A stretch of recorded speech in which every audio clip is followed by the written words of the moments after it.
جنہوں نے کبھی ظالم کے سامنے سر نہیں جھکایا، انہیں شہید کر دیا گیا، ان کا سر مبارک پیش کیا گیا ایک رقاصہ کی پیشکش پر ایک شرابی بادشاہ کے محل میں۔ کیا یہ ناانصافی نہیں لگتی؟ کیا یہ سوچ کر دل باری ہوتا ہے؟ لیکن رکیے، ذرا سوچے کہ اللہ تعالیٰ کا فیصلہ ناانصافی ہو سکتا ہے۔ والسلام علی یوم ولدی و یوم یموت و یوم یبعث حیا، اور سلامتی ہو ان پر جس دن وہ پیدا ہوئے، جس دن وہ فوت ہوئے، اور جس دن وہ دوبارہ اٹھائے جائیں گے۔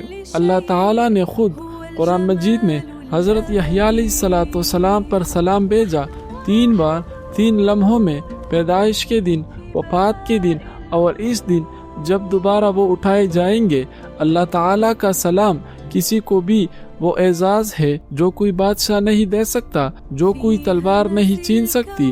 ہیرودیس نے شاید سوچا ہوگا کہ اس نے یحییٰ علیہ السلام کو ختم کر دیا، لیکن وہ سمجھا نہیں کہ جب اللہ تعالیٰ کسی کو اپنا لے تو اسے کوئی ختم نہیں کر سکتا۔ اور اب ہم یہاں ہیں، کتنی سال بعد حضرت یحییٰ علیہ السلام کا جسم اس دنیا میں نہیں رہا، لیکن اس کی آواز، اس کا پیغام آج بھی زندہ ہے۔ کیوں؟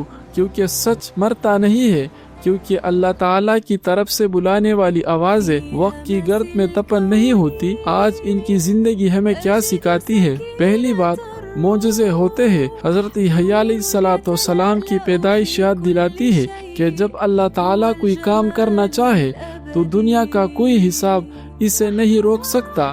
دوسری بات، عمر کا سچ سے کوئی تعلق نہیں، وہ بچپن میں حکمت والے تھے۔ ہم بھی اپنے بچوں کو سکھائیں کہ عمر نہیں، سوچ بڑی ہونی چاہیے، اور جس کے ساتھ اللہ تعالیٰ ہو وہ کبھی اکیلا نہیں ہوتا۔ یحییٰ علیہ السلام کی زندگی کا یہی سبق ہے، یہی ان کی وراثت ہے۔ اللہ تعالیٰ ان پر سلامتی بھیجے جب وہ پیدا ہوئے، جب وہ شہید ہوئے، اور جب وہ دوبارہ اٹھائے جائیں گے۔ آمین والصلاۃ والسلام۔ صلی اللہ علی النبی یحییٰ وعلی جمیع الانبیاء والمرسلین۔ سلام۔